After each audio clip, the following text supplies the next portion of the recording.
everybody, it's Jenny at the Orcas Public Library again, and I have another story for you. It's a story from a book that I pulled down that I love. It always makes me laugh every time I read it. I hope you will like it. It is called Spinky Sulks, and it's written by William Steig, and a much-loved book. Now this is Spinky. Spinky's in the wheelbarrow, and, well, he's sulking. And I don't know if you know what sulking means, but if you look at his face, you can tell he's not feeling very good, is he? No. Let's find out about it. Sulking, he's just in a bad mood. Yeah. There's Spinky. Oh, there.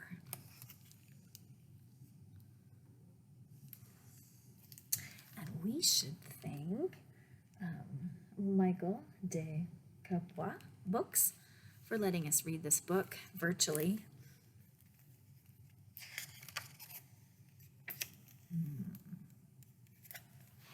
All right. Spinky came charging out of the house and flung himself on the grass. He couldn't even see the dandelions he was staring at. He was so upset. His stupid family. They were supposed to love him, but the heck they did. Not even his mother.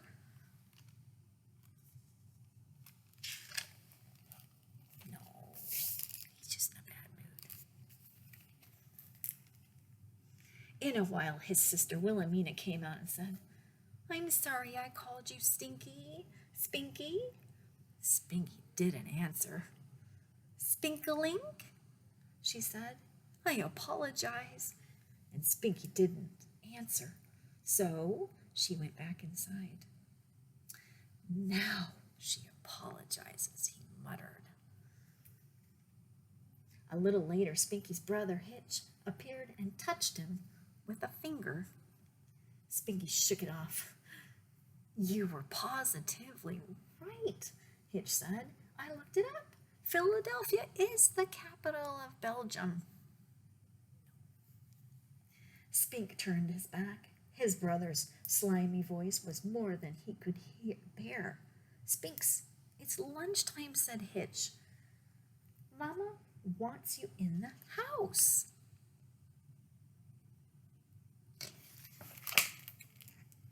Instead of answering, Spinky went and climbed the big tree. His parents were watching from the window. "Poor kid, he's so sensitive," said his mother. "I better go talk to him, Harry." "Ruby, don't," his father said. "He needs to simmer down. He's got no reason to sulk."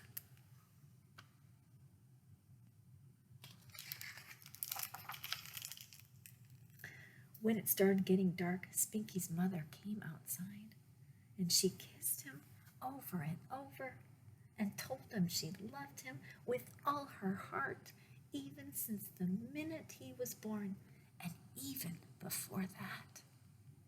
And then she covered him with a blanket and kissed him again.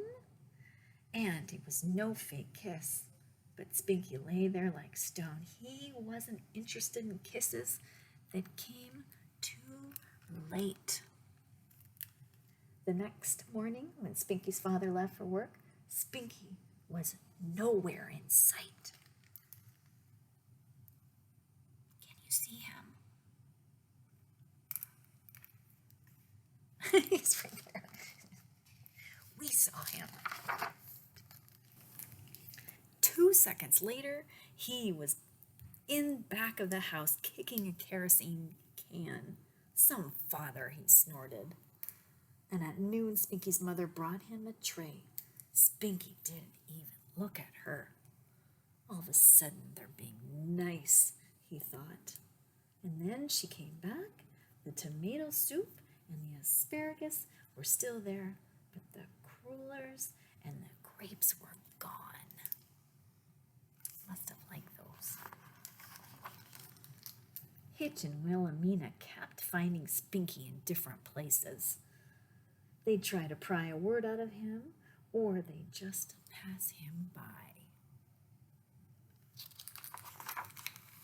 Hitch got down on his ugly knees once and begged to be forgiven for anything he had ever done that Spinky took exception to.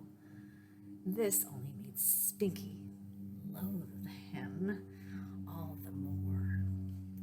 Spinky's mother sat with him and held his hand, but his arm hung down like a noodle. Wilhelmina picked some daisies and stuck them in the hammock, and Spinky threw them out. Can you make your noodle arm hang down? Yes. And around 4 o'clock, a circus parade came marching by. Look, Spinky, his mother cried. Clowns! Elephants! But he wouldn't even glance in that direction. What a family!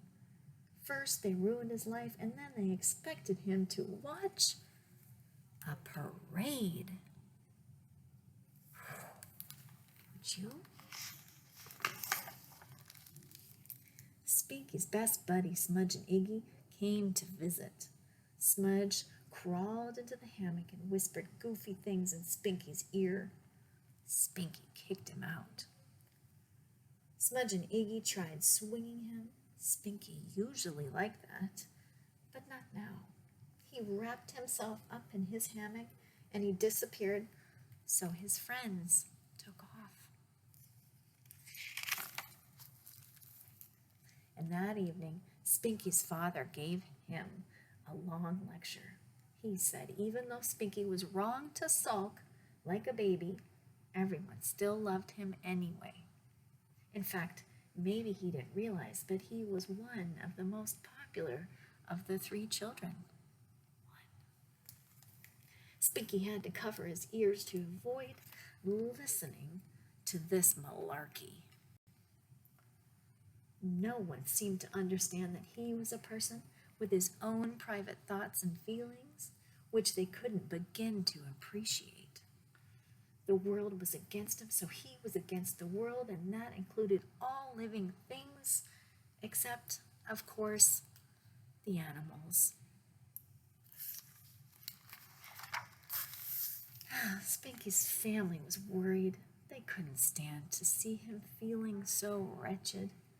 That night they had a conference, and Spinky's father made a couple of calls. And the next day was a holiday. The sun was radiant. The birds were happy. Spinky couldn't care less. He lay in his hammock like a pile of laundry. His favorite grandma just happened to stop by with some of his favorite candy. She gave him a big fat hug, but Spinky went limp in her arms. And after all, she still belonged to the human race, for which he no longer had any use. Oh. And just then, a circus clown happened to come prancing across the lawn with a sign saying, "We love you, Spinky." And the clown winked and reached into Spinky's pocket and pulled out a triple dip ice cream cone, pistachio, banana, and chocolate chip. Yes. Spinky had to laugh, but then he saw his father smirking and got the picture. The clown had been hired to cheer him up. Well, it wouldn't work.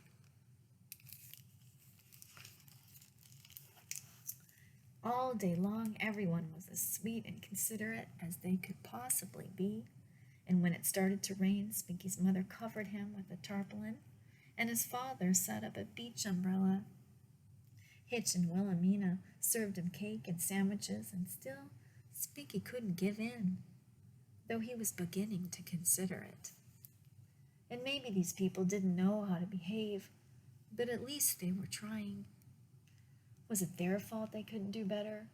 He wasn't mad anymore, but he still had his pride.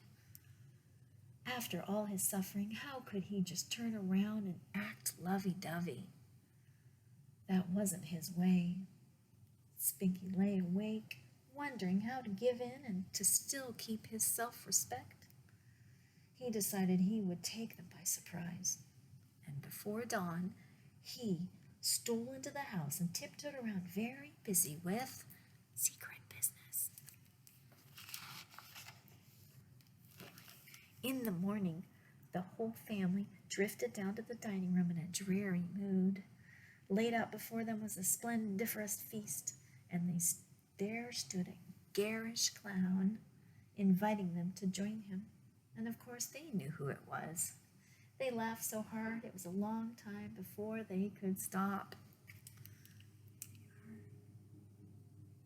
Yes.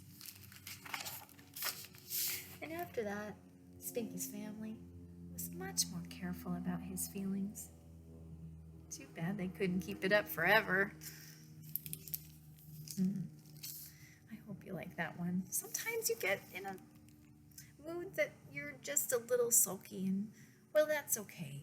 It just doesn't always feel so good to be in that mood, and well, sometimes if you can find something to make you feel a little bit better, or something that someone tries to say or do, even if it's not the perfect thing, at least you know they're trying, right? Yeah. So I hope you're not in a sulky mood, and I hope maybe you'll join us on the Village Green tomorrow on Saturday from 11 to 11:30 when I'm going to have story time for the last time in September. And if you can't make it, that's okay. I hope you have a good week, and I hope that you have a good week wherever you are, and we'll catch you next week. Okay? Bye-bye.